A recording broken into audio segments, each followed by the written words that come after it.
desse processo histórico distorcido que levou a esse patamar. Vamos lembrar que a situação dos municípios não é boa a quase totalidade dos municípios do país. E ontem a gente acompanhou, né, Rio Grande do Sul, a situação do servidor público, que hoje deve estar, entre aspas, comemorando com essa notícia terrível, né, que o Estado não tem recurso para pagar o 13º, como já vinha parcelando aí os vencimentos deles. Na realidade, isso é um processo em cadeia que está acontecendo e vai acontecer cada vez mais. Fruto, é óbvio, de uma política muito distorcida, que em algum momento vem uma fatura, né? Em algum momento vem um ajuste. E agora como é que você faz esse ajuste? Olha, o ouvinte Ayrton diz que o proprietário começou a mexer nas pensões da Custódio de Melo em Santos, mas está colocando todo o entulho na calçada. O ouvinte reclamava muito de perigo de dengue, risco de dengue por água empoçada nessas pensões que foram abandonadas. E agora diz que o proprietário começou a mexer, mas está colocando todo o entulho na calçada e ele entende que a prefeitura liberou para voltar a funcionar, mas aquilo não tem a mínima condição de voltar a funcionar, aquelas pensões, diz o ouvinte Ayrton. Então ficou alerta para a Prefeitura de Santos em relação às pensões aí da Custódio de Melo. O ouvinte primeiro reclamava de dengue, agora reclama do entulho. O juiz Sérgio Moro defende prisão depois de julgamento em segunda instância. O juiz federal Sérgio Moro, responsável pela Operação Lava Jato, que investiga casos de corrupção na Petrobras, defendeu ontem, na capital paulista, o projeto de lei do Senado 402/2015, que altera o Código Penal para permitir a prisão em casos de crimes graves a partir do julgamento em segunda instância. Porque a prisão mesmo é depois de tramitação em julgado, que é na terceira instância, né, na instância federal. Vai chegar até a terceira instância, Paulo, exceto se houver algum prejuízo, comprometimento, embaraço à investigação, que é o caso, por exemplo, do Marcelo Debrecht, do presidente da Camargo Correia e etc., que, segundo o Sérgio Moro, atrapalhava o andamento das investigações. Por conta disso, foi feita a prisão preventiva. Caso contrário, realmente a execução da pena só far-se-á depois do trânsito em julgado da decisão condenatória. Essa proposta foi elaborada pela Associação dos Juízes Federais do Brasil. O Sérgio Moro é um juiz federal do Paraná, né? TRF da 4ª Região. Uma coisa que me chamou a atenção foi ele ter acusado recentemente, a semana passada, já um pouco cansado da operação, né? Que deixa todo mundo apreensivo, não cansado, mas deve exigir bastante dele. Imagina o trânsito que não seja lá onde corre o processo. Ele teve férias durante esse período? Não, pelo que consta não, né?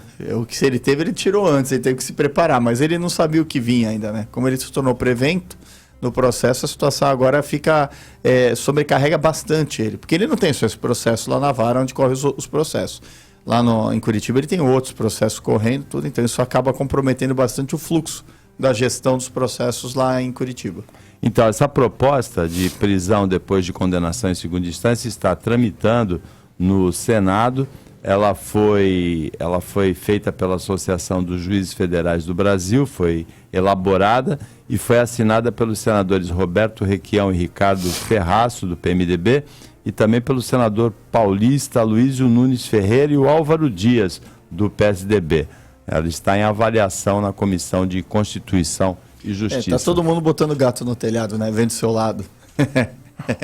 Tá todo mundo preocupado aí, Paulo. Não tem santo, não tem virgem nesse bordel aí, viu? Pode ter certeza. Não estão fazendo porque estão preocupados com a garantia da integridade física ou do cumprimento da pena na melhor forma, conforme a resolução dos direitos humanos, dos direitos e garantias internacionais aí garantidos aos presos. Não, é em benefício próprio mesmo, pode ter certeza. 8h17. A pista norte da Anchieta está bloqueada no trecho da serra entre os quilômetros 40 e 55 para obras.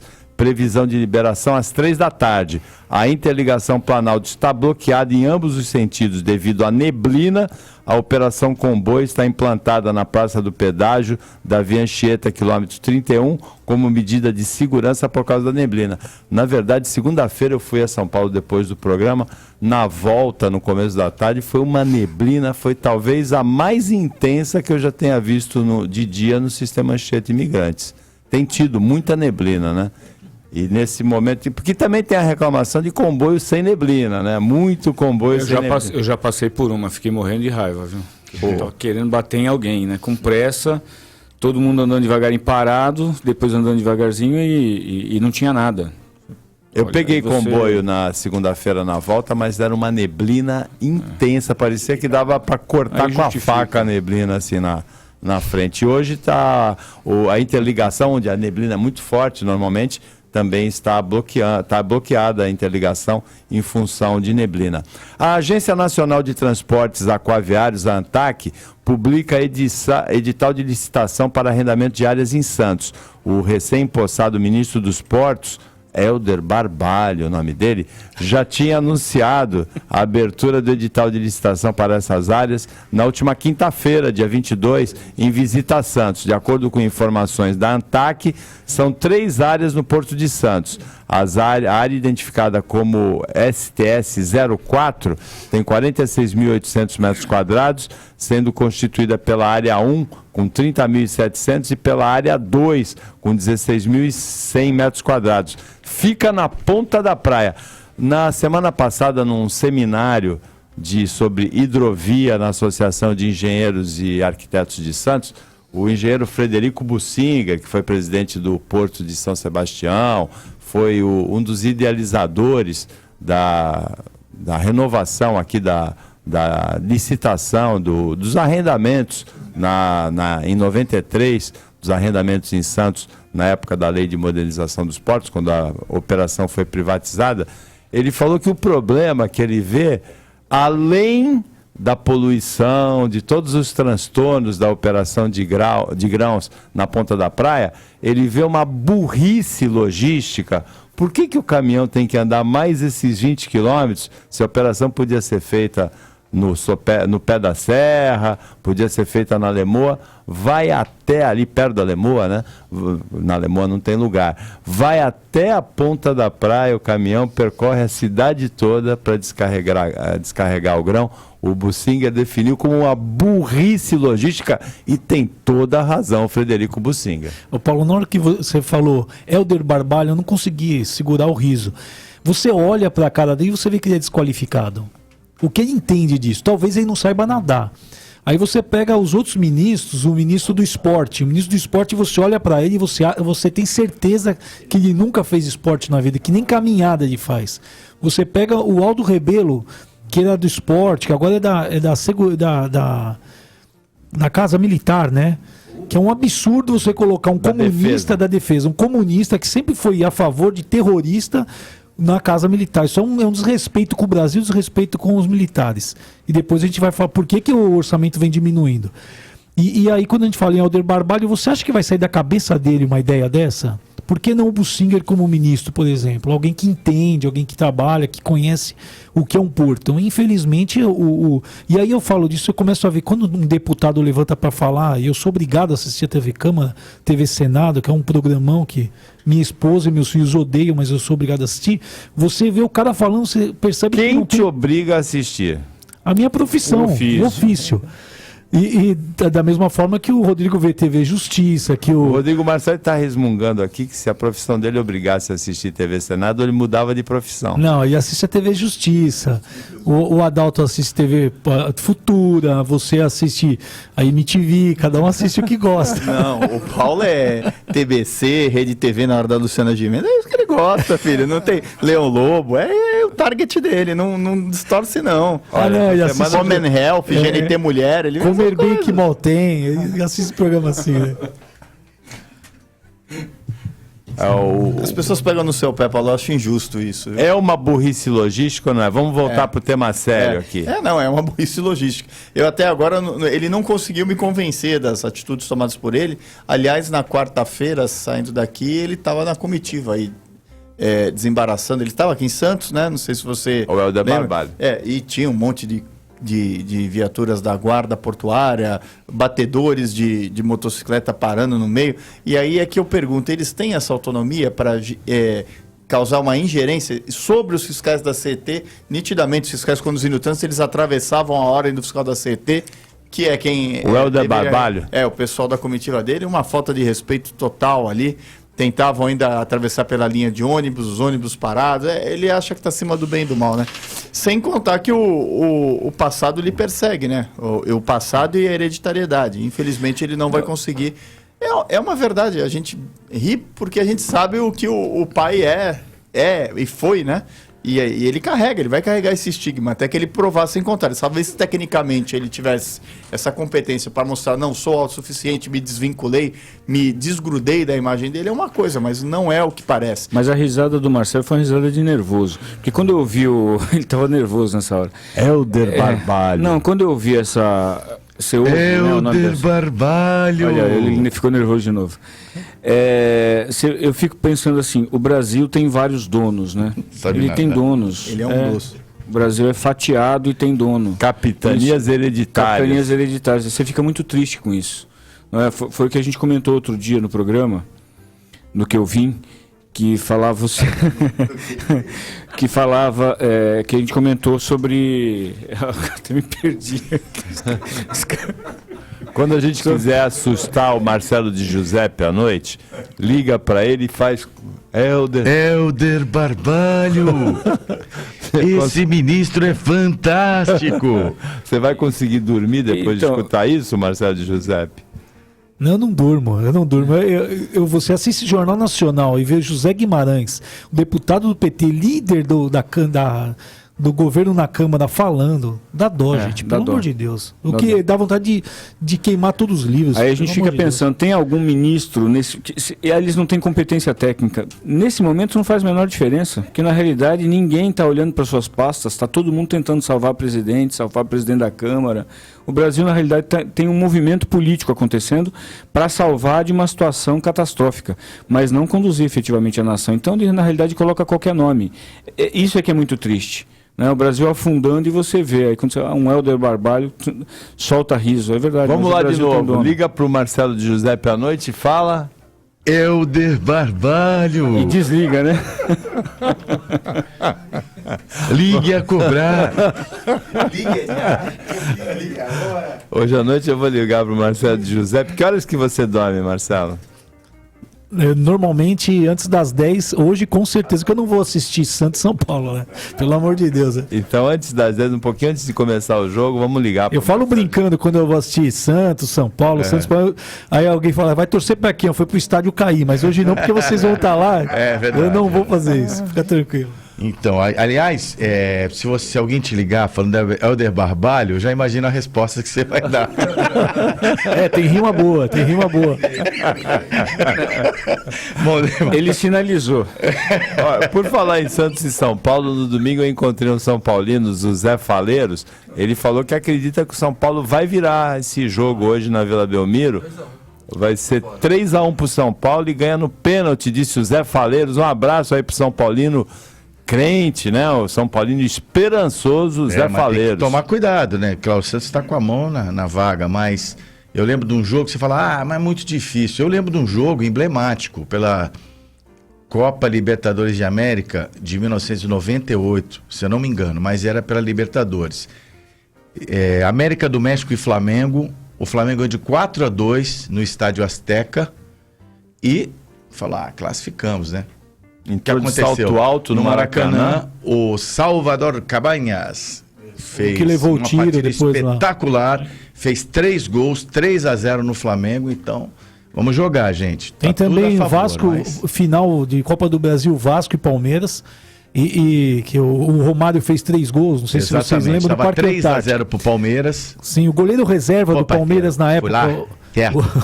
O goleiro reserva do Palmeiras na época, meu amigo de infância, o Marcelo, me contando depois que quando virou o jogo, tava 3-0 pro Palmeiras, eles estavam conversando e falou, vou aproveitar o bicho e vou pagar o apartamento e tal. Aí tomou 3-1, 3-2, 3-3 e ficou sem pagar o apartamento.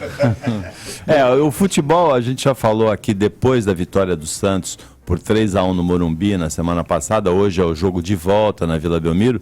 Tem uma frase do futebol que é muito interessante e muito verdadeira. Quem Quem fez essa frase é muito criativo, né? O jogo só acaba quando termina. É isso mesmo. Bom, ninguém ganha antes, né? É legal. Bom, é verdade. Vamos esperar apitar para a gente comemorar, se for o caso, né? Bom, o nosso ouvinte aqui, ele mora no Canal 3, ele pede para não ser identificado. E ele tem um pedido a fazer com relação à falta de cidadania das pessoas. O local, que ele manda fotos, inclusive, é ali na Barão de Paranapiacaba, onde há uma pequena pracinha e uma espécie de ilha na calçada, onde todos os dias rampas rebaixadas de acesso a deficientes cadeirantes estão 100% bloqueadas por carros.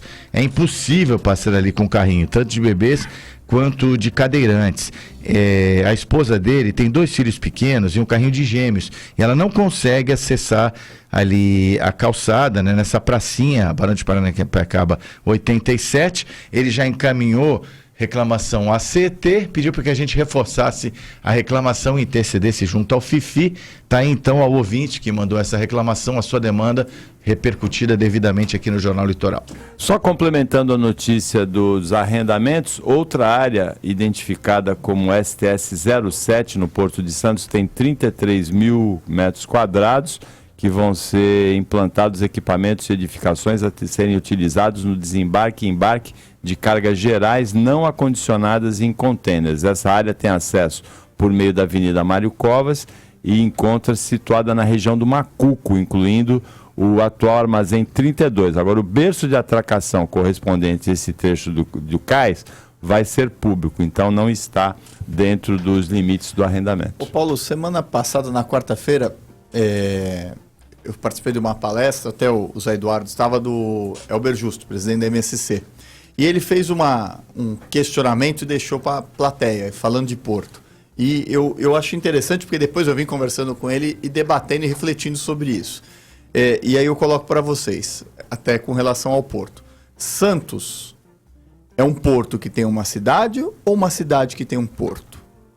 Porque depende disso, da gente poder entender um pouco isso para ver até o desenvolvimento econômico da cidade, né? E na hora, ele até falou, foi para os rotarianos, todo mundo parou, refletiu e ninguém respondeu. Ele falou, prestem bem atenção no que eu vou colocar para que vocês possam refletir. Eu até agora ainda não fiz o juízo de valor, eu acho que o ouvinte também mereceria uma reflexão, já que a gente está falando disso depois, e para outros programas mais para frente conversar a respeito. Quando eu comecei a escrever sobre Porto, eu sempre falava, inclusive, o Porto de Santos, Cubatão e Guarujá, o Porto de Cubatão, Santos e Guarujá, o Porto de Cubatão, Guarujá e Santos, sempre falava das 3 cidades. E um portuário antigo, ele me ligou e falou assim, acho que você não devia se referir ao Porto dessa maneira, porque a marca Porto de Santos é que é conhecida, é mundial. Embora tenha áreas em Guarujá de operação e também em Cubatão, a marca é Porto de Santos. Eu concordei com ele, revisei o meu posicionamento e passei a usar só a expressão Porto de Santos. Mas é bom a gente lembrar que o Porto é metropolitano. O Porto afeta praticamente a região toda, com terminais de contêineres, com empresas que atuam nessa área de exportação e importação, e o Porto tem berços de atracação nas 3 cidades, em Cubatão, em Guarujá e em Santos. 8h31, nós vamos parar para o intervalo comercial. Antes, um recado de um parceiro comercial nosso, que é a farmácia de manipulação Sais da Terra, uma farmácia que tem 2 endereços em Santos, Azevedo Sodré 24 e Galeão Carvalhal 48, onde você, ouvinte, pode descartar remédios para terem a utilização adequada. Resíduo químico, né, o remédio, e são 2 ecopontos, Azevedo Sodré 24 e Galeão Carvalhal 48. O remédio não deve ser jogado no lixo comum, porque ele pode produzir contaminação, pode produzir superbactérias. Farmácia de manipulação Sais da Terra, 3023 5010, o telefone para entrega nas 9 cidades da Baixada Santista. E se você disser que é ouvinte do Jornal Litoral, na compra de um remédio manipulado, você ganha como brinde um shampoo.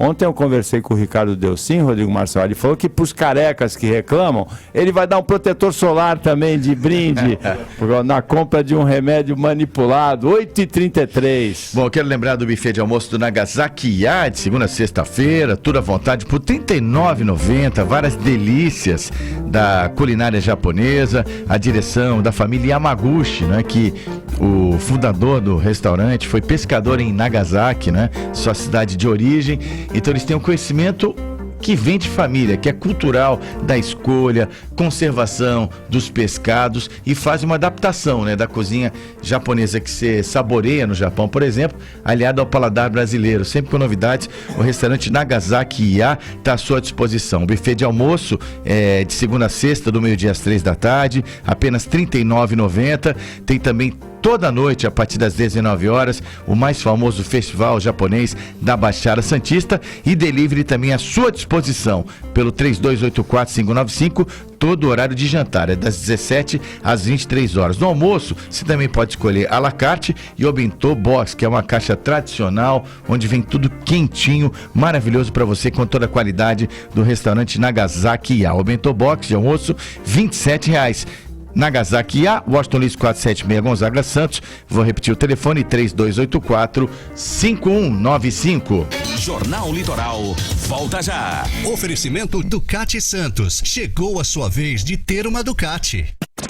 No mês de outubro, a Audi Center Santos traz a você a oportunidade de adquirir seu veículo Audi sem o reajuste do dólar. Audi A3 Sedan Ambiente 2016. Volante multifuncional. Faróis Bichenon com LEDs. Tela multimídia retrátil. Sensor de chuva. De 110.190 por 102.990. Com 60% de entrada mais 18 vezes com taxa zero e 2 revisões grátis. Rua Brás Cubas 340 Santos. audicentersantos.com.br. Pedestre, use sua faixa. A CDL Santos Praia é uma entidade sem fins lucrativos, representativa dos lojistas da orla e áreas adjacentes. Associe-se à CDL Santos Praia e tem acesso a muitos benefícios, como assistência jurídica gratuita, consulta de crédito, convênios de assistência médica e odontológica e muito mais. A CDL Santos Praia oferece ainda sala muito bem equipada para cursos, palestras e reuniões com projetor multimídia e preços diferenciados de locação para associados. CDL Santos Praia, Rua Marechal Deodoro 13A, Gonzaga Santos. Informações 3289-9495. Acesse cdlsantospraia.com.br. Pet Shop República dos Bichos. Lá você conta com atendimento veterinário, banho e tosa e mais de 5.000 itens para seu animal de estimação. Na República dos Bichos você encontra toda a linha Royal Canin para cães e gatos. A Royal Canin faz a nutrição sob medida, respeitando a idade, o tamanho e a raça. Um alimento super premium com o melhor custo-benefício do mercado. Você encontra o Royal Canin na República dos Bichos em 2 endereços. No canal 1, número 309, na Vila Belmiro, e na Rua Pereira Barreto, número 30, no Gonzaga. Peça também pelo telefone 3251-8812. Americanet, operadora de telefonia corporativa, oferece a melhor tecnologia para a sua empresa. Serviços de voz, internet e data center. Americanet, soluções personalizadas com atendimento exclusivo. Referência nos níveis de satisfação. Presente em mais de 250 cidades. Americanet, confira nossos preços incomparáveis. Não espere mais. Americanet tem a maior agilidade, eficiência e segurança na gestão de sua empresa. Telefone 3500-1000. Acesse americanet.com.br. Jornal Litoral.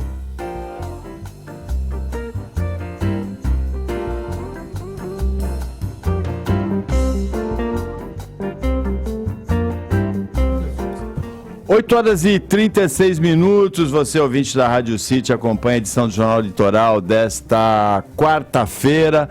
Mais um recado comercial do Porto de Palos, a melhor carne da Baixada Santista, do Litoral Paulista, reconhecida por todos os prêmios, Rua Luiz de Faria 64, no Gonzaga, em Santos. Você chega e já ganha uma taça de espumante, do excelente espumante brasileiro Salton. Porto de Palos, a melhor carne do Litoral Paulista. Lá você está arriscado, o brinde que você tem é de encontrar, o mimo que você tem, ouvinte, encontrar um dos comentaristas do Jornal Litoral, reconhecer pela aparência, reconhecer principalmente pela voz. Alguns deles falam alto, viu, no Porto de Palos. Dá para reconhecer pela voz. Eu não vou dizer quem fala alto. 8 horas e 37 minutos, último bloco do Jornal Litoral. Helder Barbalho. Hoje alguém vai ligar pro Marcelo de José, tá assombrando ele à noite. Ele vai querer dormir para não acompanhar Santos e São Paulo. Vai querer dormir antes das 10 da noite. E vão ligar no celular dele e vão falar... Helder Barbalho.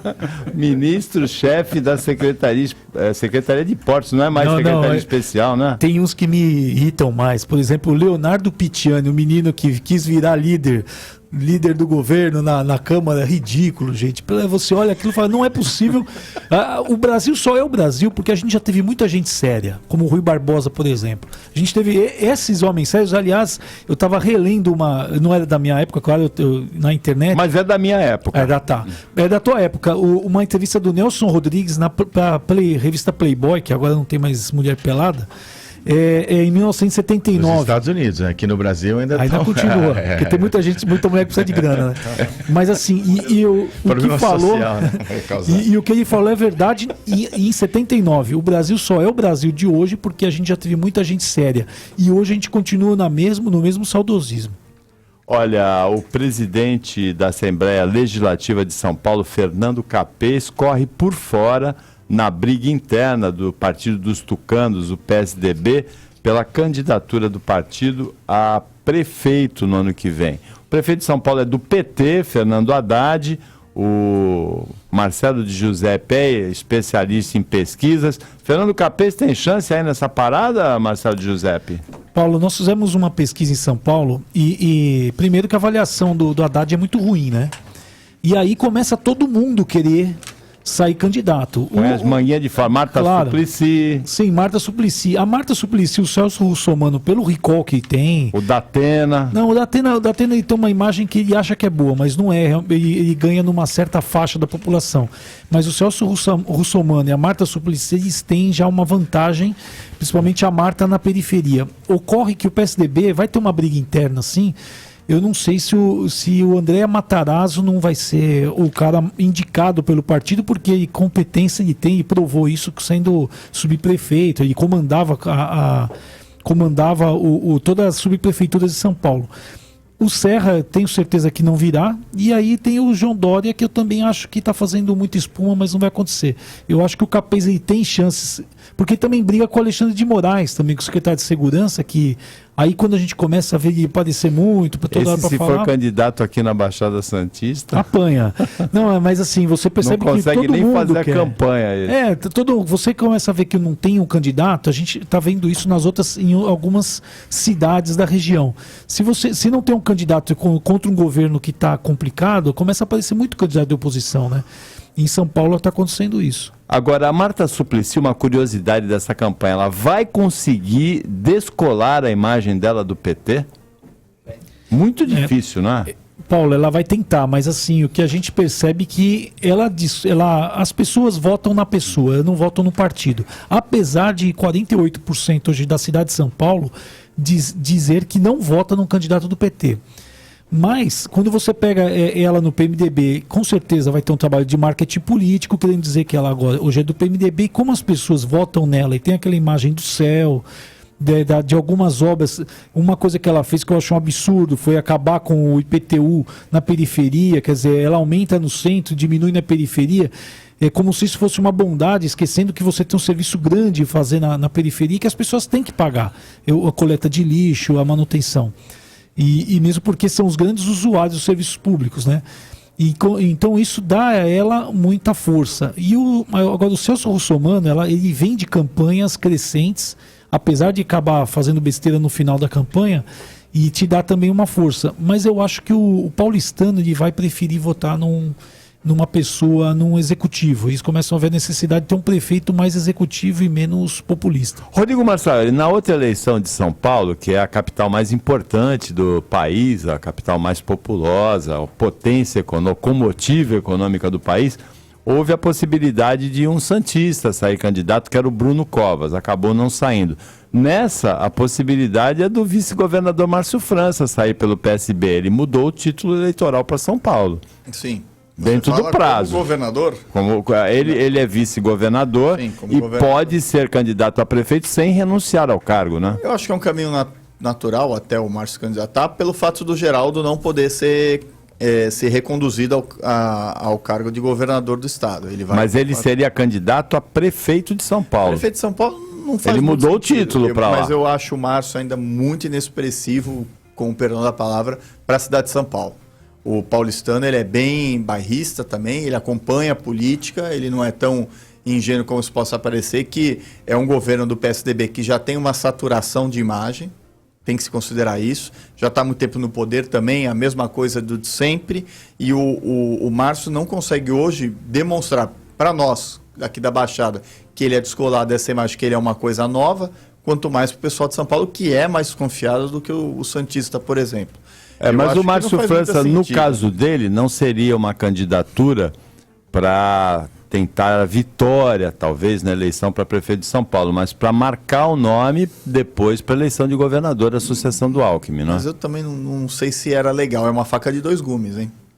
É uma marcar o nome muito negativamente, que nem, por exemplo, uma situação de, não de marcar o nome, mas para sentir a eleição aqui para prefeito de Santos, aquela votação do Beto inexpressiva, morreu ele bastante para o cenário político. Depois se elegeu deputado. Sim, mas o deputado não é no coeficiente de preferência, não. Tá? Foi no vácuo foi puxado, do Celso Russomano. Ele foi favorecido pelo sistema eleitoral brasileiro. Não é mérito do Paulo, pessoa física, que está sendo votado.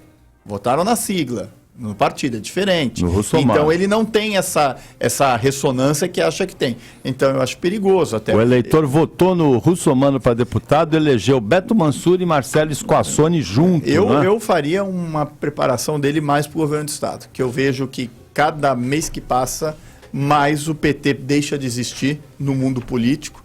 E esse processo de fritação é proposital do PT, não é aleatório. A oposição e os próprios partidos da situação, leias PMDB, fritam o partido gradativamente.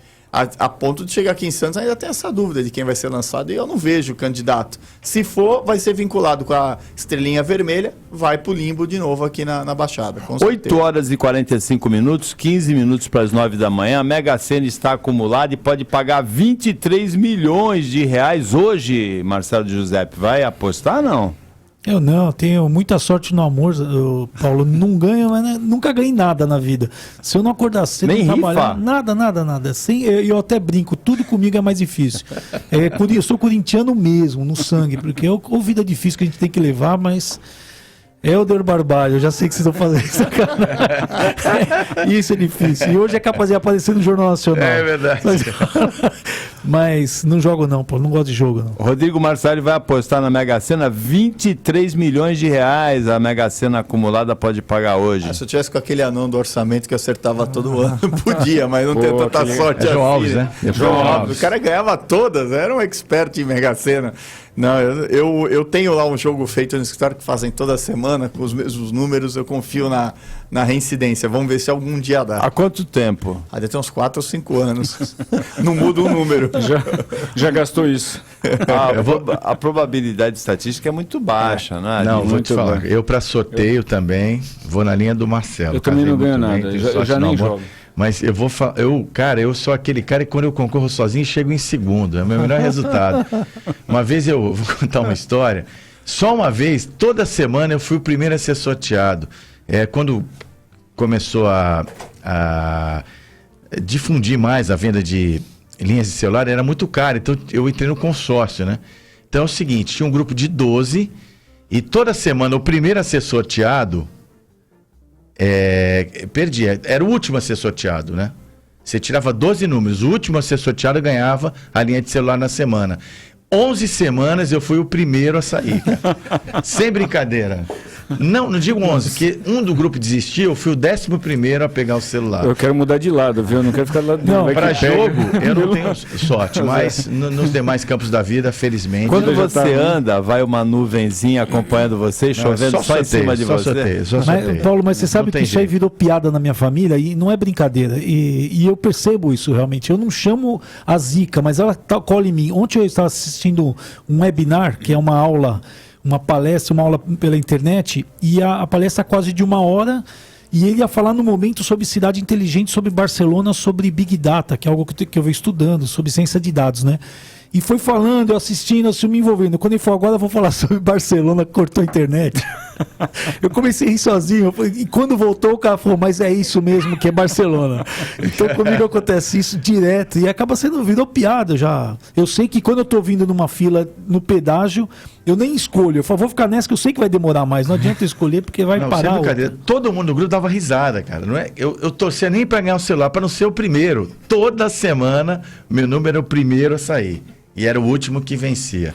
Olha, tem um ouvinte, Israel, com uma participação curiosa aqui. Ele diz que faz hidroginástica. Ele diz em que piscina que ele faz a hidroginástica. É um clube daqui de Santos.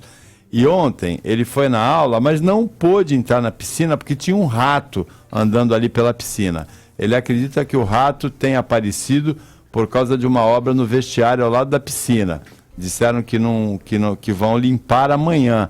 Fica um alerta aí para o pessoal que frequenta essa aula aí. O rato na piscina é um convidado indesejado, hein? O rato na piscina. O ouvinte Uriel fala que o Fórum Cresce Baixada continua no trabalho de busca de soluções para o polo industrial de Cubatão. Eles querem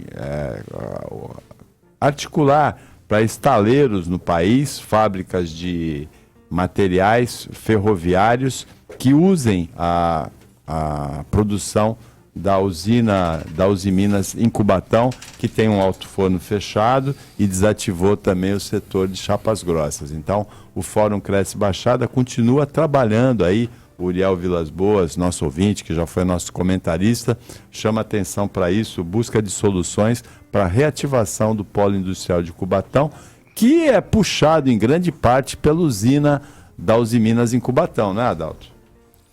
Eu acho que a Usiminas está passando uma situação... O setor siderúrgico vem passando uma situação muito grave, mas acho que a Usiminas passou do limite, né? Brincou demais com a gestão, brigou demais e agora está pagando um preço muito alto. Amanhã, às 10 horas, lembra, Uriel, quinta-feira, na AGEM tem uma reunião das entidades participantes desse Fórum Cresce Baixada. E vamos lembrar a importância da Usiminas na história da nossa região, né? A Receita investiga se Eduardo Cunha cometeu sonegação fiscal. Tudo isso, mais uma para o Eduardo Cunha, ou Rodrigo Marçaioli? Eu não canso de investigar o óbvio. É que nem a história do Neymar, né, gente? Pô, não precisa mais, já está concretizado, consumado. Não... situação que nem precisa. Ela vai talvez concretizar, materializar mais, Paulo, a evidência da sonegação, da evasão de divisas. É o que a gente tem aí. Acho que a Receita agora já está bem aparelhada, ela vai conseguir rapidamente vincular tudo isso, sobretudo se a Suíça, que tem acordo de cooperação agora, passar os dados, as informações que forem solicitadas. Já passou, né? Ela já entregou de bandeja aí para o fisco. Agora acaba o Ministério Público as providências. Com Platini, a FIFA confirma o registro de 7 candidaturas. Zico, o brasileiro, não está entre os 7 candidatos aí à presidência da FIFA. Platini também... O Zico não conseguiu o apoio da CBF. Né? E com isso ele precisa ter... Precisava de 5. Nem a CBF deu apoio para ele, o que mostra a CBF uma conivência com o que ocorre com a FIFA. Né? Olha, um grampo da Polícia Federal grava negociação suspeita na Operação Lava Jato. A Rádio Guaíba teve acesso a interceptações de conversas telefônicas feitas com autorização judicial pela Polícia Federal em função da Operação Zelotes. Nas conversas entre o ex-conselheiro do Conselho Administrativo de Recursos Fiscais e ex-auxiliar da Receita Federal Jorge Vitor Rodrigues e Jefferson Ribeiro Salazar, advogado e ex-auditor da Receita, os dois supostamente combinam o pagamento de 20 milhões relacionados a processos dos bancos Bozano e Safra. A conversa tem início com Salazar estranhando a ligação de um ministro não habitual ao do ex-conselheiro e diz que não conhecia esse telefone. Rodrigues argumenta que a precaução é importante. Vamos ao áudio. Oi, você queria falar com quem? Com Salazar? Ah, tá, só um minutinho só. Alô? Meu irmão, tudo bem? Você tá bom? Eu tô, mas tô doente. Eu tô desde aquela hora sentado aqui no escritório esperando você me ligar. Pois é, rapaz. É que a menina, na hora que você me ligou, eu tava numa reunião aqui, não pude interromper. Agora você tá me ligando de um terceiro telefone, pô? É, exatamente, mas você vai entender porque é a minha precaução. Estamos aqui que ele só tem 8 números. Bom, eu não sei, é de uma pessoa amiga e eu estou aqui em São Paulo. Ah, então eu deve acho ser que deve alguma... ser, a minha preocupação, aí você vai ver se procede ou não, ou se eu estou extremamente cauteloso, tá? Não, acho que isso aí nunca é demais.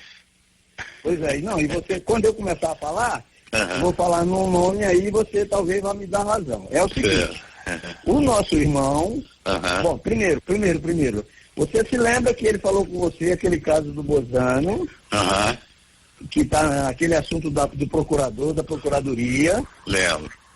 Que tinha lá Cassiano e aquele outro conselheiro. Tá lembrado? Tô lembrado. Com certeza ou não? Não, com certeza. Agora eu acho que você não me passou. Não. Você não me passou foi o número do processo. Não tem processo, não tem nada. Esse assunto, o nosso irmão conversou com você en passant, dizendo que ele tinha uma situação, um cliente, e com um problema para resolver, mas que envolve em definitivo, de forma imperativa, a procuradoria aí na área de CAT. Daquele parecia, tô lembrado. Isso. Lembrado. Caiu a ficha, né? Caiu a ficha. Muito bem, então agora vai entrar o que interessa. Ele falou com o pessoal, novamente depois que nós estivemos aqui, e o pessoal abriu o jogo para ele. Disse que estavam conversando com o Leonardo, já tinham, alô? Oi, tô ouvindo. Tá me ouvindo, né? E não chegaram a um acordo num quanto, porque eles tinham um patamar e o Léo pediu um outro patamar. Entendi. Muito bem. Aí eles, meu amigo conversou, tá resumindo. Eles fazem um contrato para resolver, eles dão os honorários completos são 28 milhões, e o nosso amigo já fez a parte mínima aqui de São Paulo seria 8, e você assumiria aí o comando de 20. E aí é problema seu, mas para você não esquecer que nesses 20 está também a Procuradoria, que eles têm uma boca grande. Tá certo. Eu queria te falar de um outro telefone que ele disse que conversou mais ou menos isso com você. Eu me lembro, agora eu estou me lembrando. Há uma outra coisa também. Eles querem um prazo. Esse contrato seria no máximo de 5 meses por causa da preocupação de troca de governo. Certo. Tá? Bom, eu preciso de mais elementos do caso em concreto para poder começar a trabalhar nisso aí, para ver se há possibilidade. E você, vem cá, e você não seria, você não abriria esse caminho, você conversando com o Léo, porque o Léo não trabalha com você? Trabalha. Então, não seria melhor? Mas será que ele já tem esses elementos? Não, eu acho que tem, porque eles disseram que conversaram com ele, e que só não deu certo por causa do quanto, né? Mas não passaram para nós o quanto. Falou para mim dizer para você palmilhar bem o terreno lá, tá? O que você faria com esses 20. Agora, ele disse o seguinte, para mim te dizer que esses 28 no total é em definitivo, tá? Entendi. Não vai ter oportunidade de jogar para lá, para cá, para lá. Ele falou para mim falar bem claro com você, para você, né? Bom, eu vou tentar ver se o Léo tem os elementos que eu preciso para tocar o negócio em frente. Se não tiver, eu volto a te ligar. Ok. Então vamos tocando. Qualquer coisa, trocamos figurinha. Tá bom então, meu caro. Tá bom, querido? Grande abraço. Um grande abraço a você também. Jornal Litoral. Rodrigo Marçal, olha, essa é uma conversa entre o ex-conselheiro do Conselho Administrativo de Recursos Fiscais, o CARF, e o ex-auxiliar da Receita Federal, Jorge Vitor Rodrigues, E Jefferson Ribeiro Salazar, advogado e ex-auxiliar da Receita, ex-auditor da Receita. Os dois supostamente combinam o pagamento de 20 milhões, mais 8 milhões, relacionados a processos dos bancos Bozano e Safra. Situação aí que já ficou muito, para quem entender... Flagrados no grampo, né? O membro lá, o relator do processo do CARF, é advogado, faz parte do escritório do colega que está sendo negociado, o tal de Léo aí. Fica muito evidente a situação da troca de favorecimento. O pior que compromete é Procuradoria, a Receita, todo mundo envolvido, já aí cada um com o seu preço, né? Se o escritório dele cobrar 50 milhões, é um problema do cliente que contrata ele e aceita pagar os 50 milhões. O problema é que quando esse dinheiro está expressamente determinado, o repasse para autoridades públicas que participam diretamente, que é o que a gente chama de advocacia administrativa, né? E é crime configurado, tem tipo no Código Penal essa postura, porque ele se vale do cargo público para obter vantagem ilícita. Então a situação aí começa a apertar bastante. Foi nessa Operação Zelotes que, quando miravam no urubu, acertaram o passarinho, quando achavam que era o Lulinha que iam pegar, pegaram o outro. E eu tô imaginando... O outro filho do ex-presidente. Eu estou imaginando que o Lulinha deve dormir todo dia. Qual vai ser o dia que eu vou entrar nessa roda? Porque ele sabe que vai entrar, né? Essa Operação Zelotes, o objeto é a suposta venda de medidas provisórias, né? Medidas provisórias e decisões no CARF, né? Começou com venda de decisões judiciais, decisões administrativas na esfera tributária que beneficiavam, davam benefícios tributários econômicos, como nulidade de autos de infração, cancelamento de multas, juros, acolhimento de teses que tinham posições diferenciadas, e isso agora já evoluiu na investigação, não só na esfera do CARF, mas também na compra de medidas provisórias beneficiando. Ontem nós tivemos uma busca e apreensão na casa do proprietário da Caoa, uma medida provisória que já era muito discutida, causou um certo desconforto na indústria automobilística de uma maneira geral, e aí parece que agora com a investigação o cerco começa a apertar, né? Vamos ver como é que vai desdobrar isso. A gente falou hoje aqui desse tipo de coisa. Tem medida provisória de um determinado assunto que vai um artigo pequenininho embutido ali, passa junto, que não tem nada a ver com o conteúdo da medida provisória, que visivelmente é uma questão, muitas vezes, dessas investigadas na Operação Zelotes. Para concluir o programa, tem uma campanha de utilidade pública aqui para doação de uma cadeira de rodas motorizadas para o neto de 10 anos da ouvinte Rosana, que tem, o neto dela, distrofia muscular de Duchenne e Becker. É uma doença genética ligada ao cromossomo X, que se manifesta ao redor de 4 a 5 anos de idade, com quedas frequentes, redução da força muscular. É a distrofia muscular de Duchenne e Becker. A Rosana precisa de doação para ajudar a comprar a cadeira de rodas motorizada. Quem puder ajudar, pode ligar aqui na Rádio City FM, 3289-1005, 2104-5410. A gente ajuda a Rosana a comprar a cadeira de rodas motorizada para o neto dela que tem distrofia muscular. 9h01, chegamos ao final do Jornal Litoral, edição desta quarta-feira, que teve uma equipe completa aqui, Marcelo de Giuseppe, Rodrigo Marçaioli, Adalto Correia de Souza. Helder Barbalho. Teve produção do Rick Santos, Luciana Cabral no atendimento aos ouvintes, Zé Torquato aqui bem humorado, assombrando o Marcelo de Giuseppe de novo. Helder Barbalho, ministro-chefe da Secretaria Especial de Portos. Teve principalmente audiência, carinho, companhia e participação de você, ouvinte da Rádio City FM. Para você, ouvinte, até amanhã, nesse mesmo horário, sempre pontual das 7 da manhã. E uma ótima quarta-feira para você, que você merece. Termina aqui, Jornal Litoral. Oferecimento Ducati Santos. Chegou a sua vez de ter uma Ducati. Estúdio Hotel.